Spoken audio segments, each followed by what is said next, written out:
Assalamualaikum warahmatullahi wabarakatuh. Semangat pagi, pagi, mantap jiwa. Hari ini kita akan membahas interaksi makhluk hidup dengan lingkungannya. Kata kunci pada hari ini adalah lingkungan, habitat, dan ekosistem.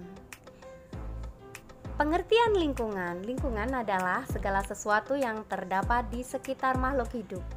Segala sesuatu tersebut berpengaruh terhadap aktivitas makhluk hidup. Ekosistem adalah interaksi atau hubungan timbal balik antara makhluk hidup dengan lingkungannya. Ada dua komponen ekosistem, yaitu komponen abiotik dan komponen biotik. Habitat adalah tempat di mana makhluk hidup tersebut tinggal.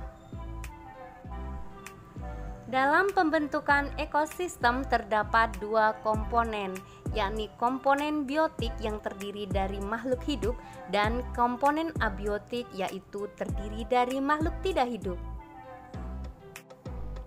Komponen biotik merupakan semua makhluk hidup yang ada di dalam lingkungan, seperti manusia, hewan, dan tumbuhan.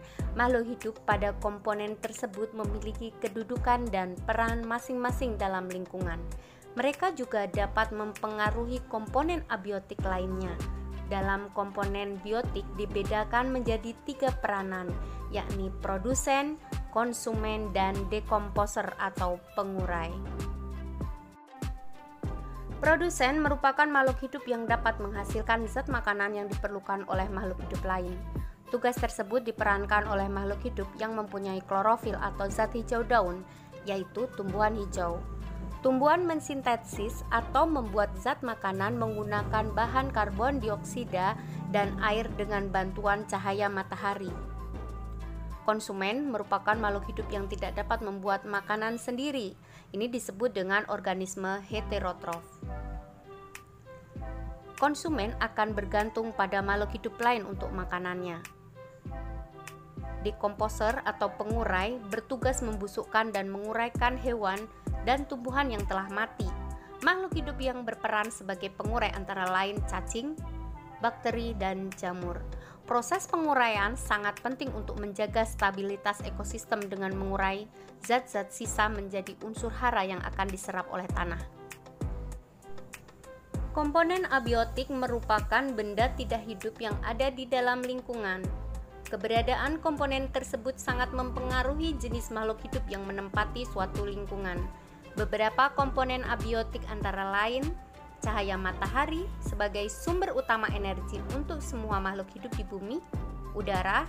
Dalam udara ada beberapa jenis gas seperti oksigen, hidrogen, karbon dioksida, dan nitrogen. Air, semua makhluk hidup membutuhkan air untuk bertahan hidup. Dan suhu. Suhu merupakan salah satu komponen penting bagi makhluk hidup di bumi. Bagaimana ekosistem terbentuk? Untuk membahas terbentuknya ekosistem, kita akan membicarakan tentang individu, populasi, komunitas, ekosistem, dan biosfer. Individu adalah satuan makhluk hidup tunggal, contohnya adalah seekor burung dan sebatang padi. Populasi adalah kumpulan individu sejenis dalam tempat tertentu, contohnya sekumpulan burung dan seladang padi. Komunitas adalah kumpulan populasi yang berbeda jenis dalam tempat tertentu. Ekosistem adalah interaksi antara anggota komunitas dengan komponen biotik maupun abiotik. Contohnya ekosistem sawah. Biosfer adalah kumpulan dari beberapa ekosistem. Coba kalian tentukan termasuk bagian apakah gambar-gambar berikut. Jenis-jenis ekosistem. Jenis ekosistem dibedakan menjadi 2, yaitu ekosistem alami dan ekosistem buatan. Ekosistem alami terbentuk dengan sendirinya oleh alam. Sedangkan Ekosistem buatan, ekosistem ini merupakan buatan atau diciptakan oleh manusia. Biasanya hal ini untuk memenuhi kebutuhan dan memiliki keanekaragaman. Contoh ekosistem alami antara lain hutan, danau, sungai, pantai, laut, gurun, rawa, dan padang rumput. Ekosistem buatan antara lain taman, kolam, waduk, sawah atau kebun. Satu kesatuan dari ekosistem alami maupun buatan akan membentuk biosfer dunia. Bentuk interaksi dalam ekosistem. Pola interaksi antar komponen dalam ekosistem antara lain netralisme, predasi, kompetisi, antibiosis, dan simbiosis. Simbiosis terdiri dari simbiosis mutualisme, simbiosis komensalisme, dan simbiosis parasitisme. Pola interaksi netralisme, yaitu pola interaksi yang tidak saling mengganggu, tidak saling merugikan, dan tidak juga saling menguntungkan meskipun hidup di habitat yang sama.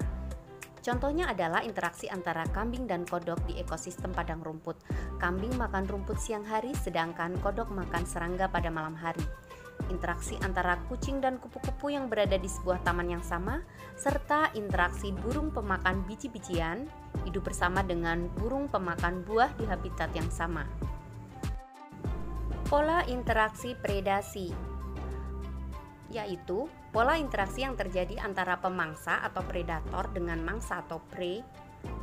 Jadi, adanya peristiwa predator pemangsa memakan hewan lain. Contohnya adalah pada ekosistem persawahan, ular akan dimakan oleh tikus. Pada ekosistem savana, zebra, kijang, dan rusa akan dimakan oleh harimau atau singa. Pada ekosistem kutub, ikan salmon akan menjadi sumber makanan beruang. Pola interaksi kompetisi adalah pola interaksi yang terjadi karena adanya persaingan antar individu atau populasi untuk memenuhi kebutuhan hidup, namun habitat tidak menyediakannya dalam jumlah yang cukup. Populasi sapi dan kuda di padang rumput yang sama akan berkompetisi untuk mendapatkan rumput. Belalang dan ulat saling memperebutkan dedaunan sebagai sumber makanan pada habitat yang sama. Padi dan gulma akan bersaing mendapatkan unsur hara dari tanah pada daerah persawahan yang sama. Pola interaksi antibiosis atau disebut juga dengan amensalisme adalah pola interaksi berupa hubungan antara dua individu berbeda jenis yang menyebabkan individu yang satu menghambat pertumbuhan individu yang lain. Contohnya adalah pada jamur Penicillium notatum akan mengeluarkan zat antibiotik untuk menghambat pertumbuhan atau penyebaran bakteri penyebab penyakit. Contoh lain, pohon pinus atau pohon walnut akan mengeluarkan zat kimia yang menghambat tumbuhan lain, sehingga akan sulit menemukan tumbuhan lain di sekitar hutan pinus. Gulma atau alang-alang atau rumput teki dapat mengeluarkan racun untuk menghambat tumbuhan lain seperti kacang tanah. Pola interaksi simbiosis terdiri dari 3, yaitu mutualisme, parasitisme, dan komensalisme. Mutualisme adalah interaksi yang saling menguntungkan. Contohnya adalah hubungan antara kerbau dan burung jalak, simbiosis antara tumbuhan berbunga dan hewan penyerbuk seperti kupu-kupu, manusia dan bakteri baik Lactobacillus di dalam usus, bakteri pengikat nitrogen hidup di bintil akar tanaman dan tanaman membutuhkan nitrogen. Parasitisme adalah interaksi yang hanya menguntungkan satu pihak saja atau parasit dan pihak lain dirugikan. Ini disebut inang. Contohnya adalah benalu yang hidup sebagai parasit pada tanaman inang, tumbuhan tali putri dan tanaman pagar, tumbuhan Rafflesia dan tanaman inang, dan berbagai jenis bakteri jahat dan cacing yang hidup di tubuh manusia dan hewan. Yang ketiga yaitu komensalisme, adalah interaksi yang hanya menguntungkan satu pihak saja, sedangkan pihak lain tidak dirugikan dan tidak pula diuntungkan. Contohnya adalah pada simbiosis antara ikan hiu dan ikan remora, simbiosis antara tumbuhan epifit atau anggrek dengan inangnya, dan simbiosis antara ikan patserlip dengan hewan karang. Sekarang giliran kalian ya untuk menganalisis jenis pola interaksi apa yang terdapat pada gambar-gambar berikut ini. Selamat belajar. Assalamualaikum warahmatullahi wabarakatuh.